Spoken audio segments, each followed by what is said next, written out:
12টা মাসের মধ্যে সবচাইতে গুরুত্বপূর্ণ যে মাসটি, ওই মাসটির নাম হলো পবিত্র মাহে রমজান। যদি এই পবিত্র মাহে রমজান আসতে সেটার গুরুত্ব যদি আমার অন্তরে না থাকে, তাহলে কিন্তু রমজান মাস আসবে, চলে যাবে, কিন্তু আমার দ্বারা রমজান মাস পাওয়ার দ্বারা আমার কোনো ফায়দা এবং লাভ হবে না। জোরে কোন কথা ঠিক কি? আল্লাহ রসুল বলেন, বহু রোজাদার এমন আছে শুধু না খেয়ে থাকে। এই না খেয়ে থাকার কষ্ট ছাড়া এই রোজা তার কোনো উপকারে আসে না। কোন দিক দিয়ে রোজা আসতেছে চলে যাচ্ছে আমার কোনো খবরই নাই। এজন্য রমজান মাসের যদি ফজিলত গুরুত্ব যদি আমার অন্তরে থাকে, তাইলে আমার দ্বারা রমজান মাসের কদর হবে, সম্মান হবে, কাজে লাগাইতে পারবো। জোরে কোন কথা ঠিক কিনা? আল্লাহর হাবিব একবার মসজিদে খুতবা দিবেন, এ কথা আমরা প্রত্যেকে জানি, এটা হাদিস। মেম্বারে 3টা সিঁড়ি আছে, 3 সিঁড়ির মধ্যে যখন আল্লাহর হাবিব পা রাখছেন, উনি 3 বার বলছে আমিন আমিন আমিন। খুতবা হয়ে গেল। নামাজ কমপ্লিট হইবার পরে সাহাবায়ে কেরাম অত্যন্ত আদবের সঙ্গে জিজ্ঞাসা করলেন যে ইয়া রাসূলুল্লাহ, আজকে যেমনটা করলেন আর আমরা দেখলাম এমনটা তো এর আগে কখনো দেখি নাই, আর আপনিও করেন নাই, তার মানে আপনি মসজিদের মেহরাবে মেম্বারের উপরে উঠতে উঠতে আপনি 3 বার আমিন আমিন বললেন, তার কারণটা কি?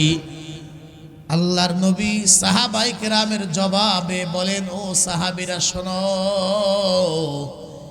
এই যে আমি যখন মেম্বারে উঠতেছিলাম, মেম্বারের মধ্যে 3টা সিঁড়ি বা 3টা ধাপ আছে। প্রথম ধাপে আমি পা রাখতেই হযরতে জিবরাইল ফেরেশতা আমার কানে এসে বলছেন, ইয়া রাসূলুল্লাহ, আপনার উম্মতের মধ্যে ওই উম্মত দুর্ভাগা, ওই উম্মত ধ্বংস হয়ে যাক যে উম্মতের সামনে আপনি নবীর নাম উচ্চারণ করা হয়, অথচ আপনার সেই উম্মত আপনার উপরে দরুদ শরীফ পড়ে না, ওই উম্মত ধ্বংস হয়ে যাক। তখন আমি নবী বলছি আমিন। জোরে বল নাউজুবিল্লাহ। আমি যখন প্রথম সিঁড়িতে পা রাখছি, জিবরাইল আমার কানে এসে বলে, হুজুর, আপনার ওই উম্মত ধ্বংস হয়ে যাক যে উম্মতের সামনে আপনি নবীর নাম উচ্চারণ করা হয়, এতই কৃপণ সে আপনার নামে দরুদ শরীফ পড়ে না, আপনার ওই উম্মত ধ্বংস হয়ে যাক। তখন আমি নবী বলছি আমিন, অর্থাৎ আল্লাহ তুমি এই বদদুয়াকে কবুল করো। আপনি চিন্তা করেন, ফেরেশতাদের মধ্যে সবচাইতে বড় এবং দামি ফেরেশতা উনি বদদুয়া করে, আর সৃষ্টিকুলের মধ্যে সবচাইতে মহামানব, সৃষ্টির সেরা মানুষ যিনি মুহাম্মদুর রাসূলুল্লাহ সাল্লাল্লাহু আলাইহি ওয়াসাল্লাম, উনি বলতেছে আমিন। আপনাদের ঈমান কি বলে বলেন তো দেখি? এই বদদুয়া আল্লাহর দরবারে কবুল হইতে কি সময় লাগবে? আরো জোরে বলেন, সময় লাগবে কি?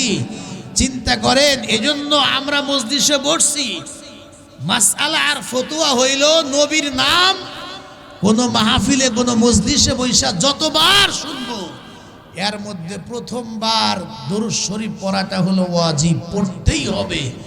এরপরে যতবার নবীর নাম শুনবো, প্রত্যেকবার আমরা দরুদ শরীফ পড়বো। পরের যতবার শুনবো, নবীর উপরে দরুদ শরীফ পড়াটা হলো মুস্তাহাব। এজন্য প্রথমবার ওয়াজিব, বড় দরুদ শরীফ পড়ার দরকার নাই। নবীর নাম যতবার শুনবো, ছোট্ট দরুদ শরীফটা আমরা পড়ে নিব, সাল্লাল্লাহু আলাইহি ওয়াসাল্লাম। বলেন তো পারা যাবে কিনা? পারা যাবে কিনা? এজন্য ইয়া রাসূলুল্লাহ, আপনি এমনটা কেন করলেন? নবী বলেন, আমার কানের কাছে এসে জিবরাইল বলে গেছে যে আপনার নবীর নাম শোনার পরেও দরুদ শরীফ পড়েন না, আপনার ওই উম্মত ধ্বংস হয়ে যাক। তখন আমি বলছি আমিন। জোরে কর নাউজুবিল্লাহ।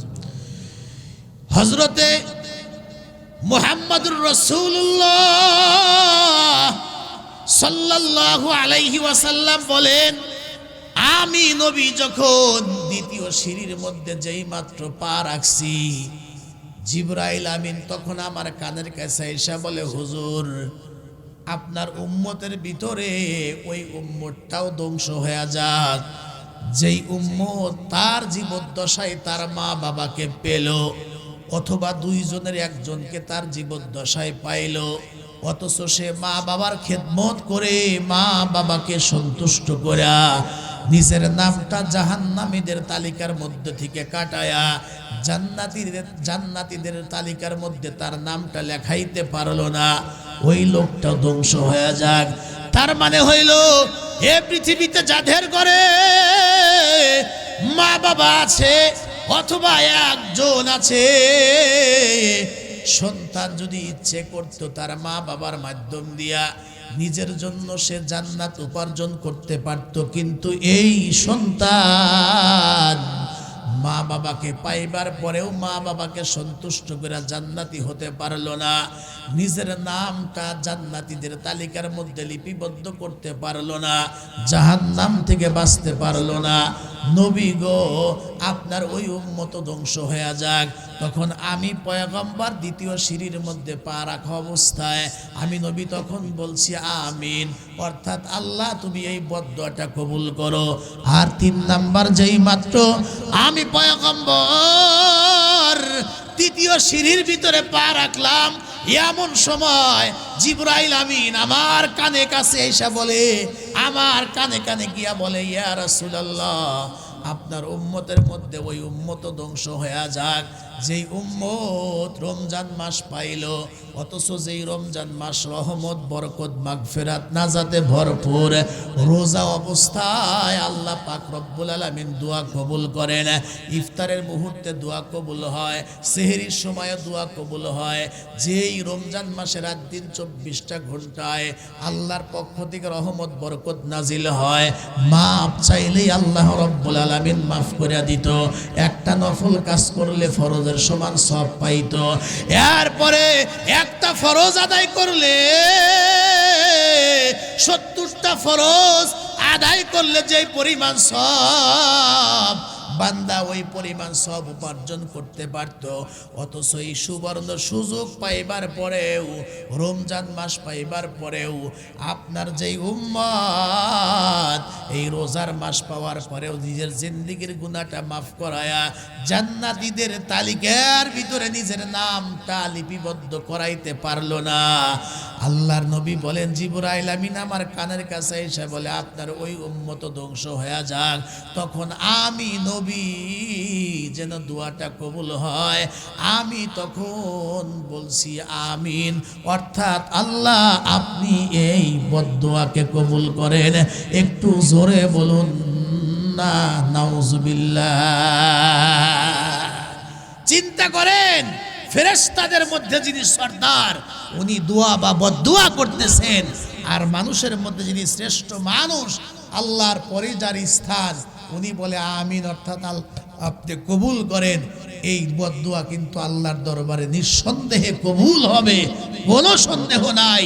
এজন্য আল্লাহ যেন আমাদেরকে এই 3 দলের এই বদদুয়া থেকে আল্লাহ যেন আমাদেরকে হেফাজত করে এই রমজান মাসটাকে আল্লাহ যেন সুন্দরভাবে কাজে লাগানোর তৌফিক আল্লাহ দান করেন। একটু জোরে বলা যাবে কি আল্লাহুম্মা আমিন।